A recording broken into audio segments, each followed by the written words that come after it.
Bienvenue dans cette formation sur l'authentification dans Windows et ses limitations. Je suis Processus TF et on se retrouve pour le troisième épisode sur l'authentification locale. Pour ce qui est de l'authentification réseau, on l'a vu précédemment, on se base donc sur le principe de l'authentification défi-réponse, donc qui se déroule en 3 étapes, la phase négociation, la phase challenge et la phase authentification. Ici, petite démonstration donc en direct, je suis sur un poste client en Windows 10. Et si j'essaye d'accéder au partage de fichiers d'un serveur qui se trouve en 172.23.96.101, ici j'ai une authentification, donc avec une négociation, ici un challenge qui m'est renvoyé, et ensuite une authentification avec le nom de l'utilisateur qui apparaît bien en clair. On a donc vu comment se déroulait une authentification sur le réseau sans domaine. Dans un environnement Active Directory, donc avec un domaine, l'authentification est centralisée. On parle d'authentification Kerberos. Il faut comprendre que Kerberos est un protocole d'authentification au même titre que NTLM, et d'ailleurs NTLM peut également être utilisé au sein d'un environnement Active Directory pour l'authentification des clients sur le réseau. Active Directory est un service d'annuaire de ressources qui regroupe l'ensemble des machines, des comptes et des groupes et des utilisateurs qui se trouvent sur un même domaine. Kerberos est un protocole d'authentification qui permet de gérer les services d'annuaire comme Active Directory. Le schéma d'authentification dans un environnement Active Directory fait intervenir un tiers de confiance qui est le centre de distribution des clés ou le KDC pour Key Distribution Center. Il s'agit du contrôleur de domaine. Le principe de cette authentification est également la non-divulgation de mots de passe. Toutes les authentifications passeront par le centre de distribution des clés qui garantira l'authentification de l'utilisateur auprès du serveur qui distribue, qui propose la ressource auquel cet utilisateur souhaite accéder. Le schéma des transactions dans une authentification Kerberos est assez complexe. Le client, dans un premier temps, va s'authentifier auprès du KDC. Le KDC va vérifier que l'authentification est réussie et si c'est le cas, il va fournir un jeton au client. Le client va redonner ce jeton au KDC pour lui demander l'accès à une ressource, par exemple un partage de fichiers sur un serveur A. Le KDC va lui renvoyer un second jeton que le client va ensuite présenter au serveur de ressources.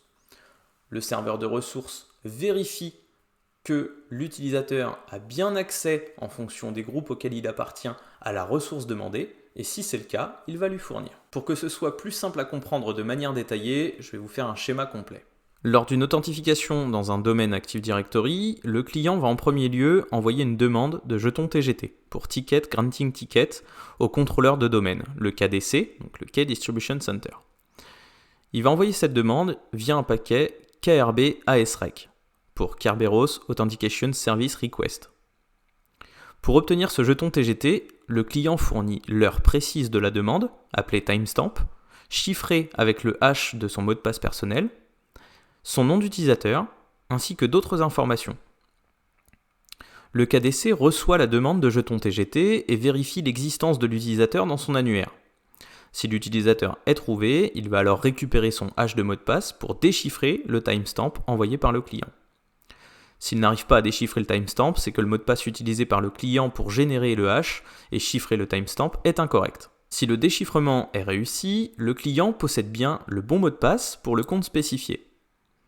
Le KDC va donc générer une clé de session unique, limitée dans le temps et disponible uniquement pour cet utilisateur et pour la session en cours. Le KDC renvoie ensuite au client une réponse sous la forme d'un paquet KRB ASREP contenant la clé de session chiffrée avec le hash du mot de passe du compte spécifié par le client, ainsi qu'un jeton TGT qui contient le nom d'utilisateur, la période de validité, la clé de session et d'autres informations concernant les spécificités du compte, comme son identifiant et les groupes auxquels il appartient, qu'on appelle le pack. Ce TGT n'est pas lisible par le client, puisqu'il est chiffré avec la clé du KDC. Donc, seul le KDC est en mesure de déchiffrer et d'accéder au contenu de ce jeton. Le client reçoit le jeton TGT et la clé de session qu'il pourra déchiffrer avec le hash de son mot de passe. Il envoie ensuite au KDC un nouveau paquet KRB TGS REC pour demander un jeton TGS pour Ticket Granting Service, afin d'accéder à une ressource précise d'un serveur précis sur le domaine. Ce paquet contient plusieurs informations. D'abord, le jeton TGT précédemment fourni par le KDC. Ensuite, l'identifiant de la ressource à laquelle le client souhaite accéder, qu'on appellera SPN pour Service Principal Name. Et enfin, son nom d'utilisateur et l'heure précise de la nouvelle demande, qu'on appellera timestamp, chiffré avec la clé de session précédemment fournie par le KDC. Lorsque le KDC récupère ces informations, il va comparer le contenu du jeton TGT, qu'il est le seul donc à pouvoir déchiffrer, avec le contenu du troisième élément, à savoir le nom d'utilisateur et le timestamp chiffré avec la clé de session du jeton TGT.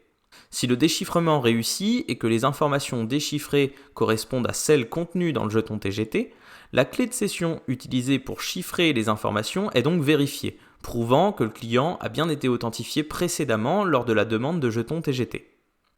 Le KDC va alors récupérer dans son annuaire la clé de chiffrement de la ressource demandée par le client. Le KDC répond au client via un paquet KRB TGS REP qui contient une nouvelle clé de session chiffrée avec la première clé de session et un jeton TGS qui contient le nom de l'utilisateur, l'identifiant de la ressource demandée, ainsi que d'autres informations du compte utilisateur comme son identifiant et ses groupes qu'on appelle donc le pack. Ce jeton TGS est chiffré avec la clé du service demandé. Il est donc déchiffrable uniquement par le serveur qui fournit la ressource. Le client reçoit les informations et peut déchiffrer la nouvelle clé de session grâce à la clé de session précédemment reçue lors de la requête du jeton TGT. Il transmet alors un paquet KRB AP-REC au serveur fournissant la ressource à laquelle il veut accéder, qu'il va chiffrer avec la nouvelle clé de session. Ce paquet contient le jeton TGS ainsi que des informations du compte utilisateur, donc son identifiant, ses groupes, qu'on appellera le pack. L'échange est identique à celui effectué avec le KDC. Le serveur fournissant la ressource reçoit les informations qu'il peut déchiffrer grâce à la clé du service qu'il possède. Il compare le contenu du jeton TGS avec les informations du compte fournies par le client et si elles correspondent, cela signifie que le KDC a confirmé l'authentification de l'utilisateur. Le serveur vérifie donc que l'utilisateur spécifié dispose des permissions pour accéder à la ressource en fonction des infos contenues dans le pack, comme les groupes auxquels il appartient par exemple. Et le cas échéant, lui fournit l'accès à la ressource demandée. Il faut bien comprendre que le contrôleur de domaine gère uniquement l'authentification et que c'est le serveur de ressources qui gère les autorisations d'accès à la ressource via le pack de l'utilisateur, notamment en fonction des groupes auxquels il appartient. Attention toutefois, si l'utilisateur tente d'accéder à une ressource en spécifiant l'adresse IP du serveur, c'est le protocole NTLM qui sera utilisé. Si vous souhaitez utiliser le protocole Kerberos, il faudra dans ce cas utiliser le nom DNS du serveur afin que le contrôleur de domaine puisse résoudre le SPN associé, le Service Principal Name, et trouver la clé qui lui est associée pour chiffrer le jeton TGS. Nous avons donc ici abordé le point le plus important de cette formation qui est l'authentification Kerberos. On va s'arrêter là pour aujourd'hui. Vous retrouverez donc en description de cette vidéo le lien vers mon blog lestutosdeprocessus.fr ainsi que le lien vers la version conférence de cette formation, la version longue durée sans coupure, ainsi que le lien vers la version podcast, donc audio uniquement. J'en profite pour vous rappeler une nouvelle fois que vous n'êtes que 70% à être abonné à la chaîne, donc n'hésitez pas à le faire, c'est très important pour son évolution et pour d'éventuels partenariats. Je vous dis à tout de suite donc pour le prochain épisode qui portera sur les fournisseurs de support de sécurité.